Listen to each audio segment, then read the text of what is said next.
Welcome to Sex and Breakfast, the sexy way to start your day. Dishing out sexpert advice and spicy insights about sex, love, and everything in between. Hosted by sex coaches and therapists from around the globe. Hello, everyone. Welcome. Today we're going to be talking about Tantra. Good buzz topic. Yes. And basically, we're going to start going into sacred sexuality and looking at what that is. So let's talk about it. Who knows what Tantra is? Is this Not where many you bend yourself to pretzel? Well, Dion, sometimes. No. Oh. Tantra is basically means the way that I learned it. My teacher taught me that it means a sense of awakening and awareness. And it actually translates into, it means woven together. Tantra means woven together. And the way that I learned it is it means awakening of the senses. Now, we're talking about Tantra on a sex show, and that is because I feel that a lot of tantrikas and people who call themselves tantrika or want to learn about Tantra think it's about sex. Newsflash, that's not true. Tantra is not about sex. Only a very small percentage of Tantra is actually about sex. Tantra is awakening of the senses, which means it has you tie into your connection to your body and your senses and how you feel first and foremost. And then it goes to connecting with someone else, or you can connect to the divine, all kinds of things, right? So Tantra is something that is tied to sex because a lot of, I think, this present mainstream culture is not connected to their bodies. And I feel that there's something that happens when you think of sex as sacred, which Tantra has been around for thousands of years, people, like at least 5,000 years. That's a long time, right? And it started as basically, it turned into a religion, and it's actually the thing that yoga was birthed from. So Tantra started first, then yoga, and then there's all different kinds of neo-tantra, red tantra, black tantra, and we'll talk a little bit about each of those. What have you ladies heard about Tantra? And I would love to hear from the audience as well. What have you heard about Tantra? Any thoughts, ladies?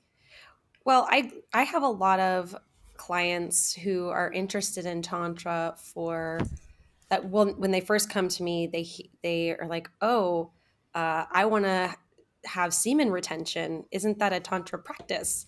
And to that, I say it can be, but yes. Sorry, go ahead. Keep going. Just like, they think it's like this multi-orgasmic, power, hold your semen, have sex for 8 hours type of experience. And so I think that is one thing I've heard from people that are like looking from the outside in and being like, oh, I would like to try that. And yes, it is possible, by the way, to have sex for 8 hours. And it's amazing. And it's also very rare to happen in this day and age, just because it's a matter of timing, right? Like creating time. Dion, what have you heard about Tantra? Cult, I guess. Some Yeah. some documentaries, like talking about a cult, right? And I think for me it's more like mysterious. Mysterious practices, and it's only open to people of a certain religious belief or certain cultures. And but then when it comes to tantra in Western world, like you say, it becomes just practices for sex. Um, and so when I first heard it at my training and then at SCU, I yeah, it piqued my interest and yeah, my curiosity around what is this. And then you've led some exercise as well when we were at our retreat, and it's totally different than what I've heard or what I've seen.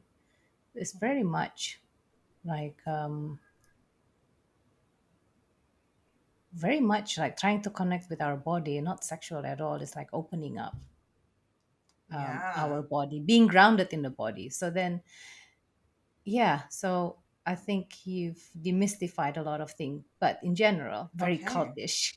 Yeah, and they're all there are also cults that have been based in Tantra or called themselves Tantrikas. I learned from a woman who's no longer with us.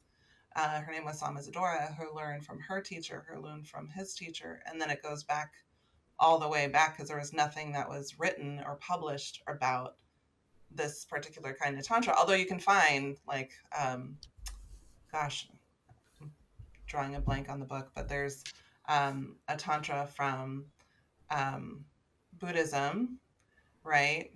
But that was Tantra originally was formed in and basically what is now modern day India. And that was thousands of years ago, right? And it just spread. So you can see how it got to Buddhism. And you can even see how there are these sacred texts among Christians, like the old Christian texts that tapped into the tantric positions. But Tantra isn't about sex at all. It's just the one thing that people latched onto are like, oh, there's naked people. All right. Because all the statues and all those kinds of things, people were not, they actually, Tantra doesn't have to do with sex. It was like I remember reading like 10% of the tantric texts were actually, or the tantric teachings were actually about sex. But now, like, that is what Tantra is. And the very first thing my teacher taught me, her name was Sama Zadora, the very first thing my teacher taught me was, okay, you got to learn how to breathe first. I was like, wait, what? What do you mean? And she had us practice breathing the entire weekend. And there were 3 different kinds of breaths that we learned. And it was like we couldn't move forward in the training until we learned to master those breaths. So, and then it was like, because as you're meditating, and I know you ladies have meditated and do meditate. So once you've mastered those breaths through meditation and practice, then you can move on to the next step. And yes, there's semen retention, and yes, there's connection to another person sexually that can happen. But first, you have to master your own body. And I don't even actually like the word master, right? So let's see, what's a different word other than master? Proficient. Yes, become proficient. Thank you, Tiana. I was like, I'm an English teacher. Foundational, securing, Yes, proficient. yes, yes. Fully So, connected to your body. yeah, absolutely. So there's although there's many different kinds of tantra, and I think probably one of the most popular kinds of tantra would be pink, because that actually is the one that ties into sexuality and let's see. Sorry, what did you say earlier? Pink? Oh, pink. Yeah, that's one of the ones that ties into sexuality. Um, so, and also, so it emphasizes like love and compassion and intimacy. The most popular ones are red, black, and white. I think that's all there. I think right now that's all there is, or that's all I want to talk about. Let me rephrase that. That's all I'm going to be talking about today, and that's just briefly. But there's white tantra, which it's known as the right hand path, and it's more like chanting, and that's where the yogic positions come in. And again, it doesn't really have anything to do about sex. Yoga, this is what I was taught. The original forms of yoga actually took out the whole sexual piece, or even like breathing. And it's actually not even sexuality. It's just a connection to your genitals, right? Breathing through your genitals and moving that energy through your body, which I guess thinking about it now, we make sexual, right? By thinking about, oh, it connects to your genitals, it must be about sex. No, no, just because there's a, what is it? One of the beautiful, not a mantra, but one of the beautiful sculptures that they make out of flowers. Have you seen pictures of them? Maybe we can link some pictures in the episode. The white Tantra was the part where they took out the genitals and the connection to the breath and the genitals. And it just kind of like, no, you just breathe in and it goes down to the bottom of your stomach. It's like, no, you can actually make your breath go through your entire body, including your genitals, right? So, and then there's red Tantra, which that is the one directly that involves sexual intercourse and sexual energy, and it's harnessing sexual energy practices. And then there's Black Tantra. It's known as the left-hand path. And there's these taboo breaking rituals, which would take an entire, you can read an entire book about. But the whole point of that one is like transcending duality. And yeah, but What I do you digress. mean by transcending duality? Ooh, that's a good question. So it means basically that you're transcending. It gets really woo-woo, right?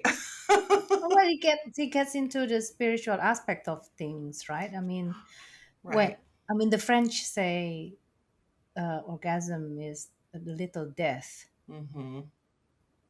Right. And Dion, you like definitely push. I love what you said. This, it's sacred, right? This ties into the spiritual piece, which I wanted to get to. So Tantra basically is a pathway for sacred sex. So what is sacred sex? My understanding of sacred means anything which you hold dear to you and your belief system. It could mean obviously a spiritual, religious belief. But if you take spirit and religion out of it, it could just be what you hold dear to you, right? So sacred sex, if you're thinking about sex or any kind of sexual act in a sacred way, then everything changes. I know things shifted for me when I started to think about sex in a sacred way, which is why I wanted to learn about Tantra, because I was like, wait, isn't Tantra about sex? And then I learned it actually wasn't. So, which is nice because nowadays we lost sacredness of everything, even the world that we're living in. Tell me more about that. Even the trees that we greet daily, it's a sacred being. Trees, flowers, birds, and the bees, and all the little insects, they are sacred being, and we've lost that.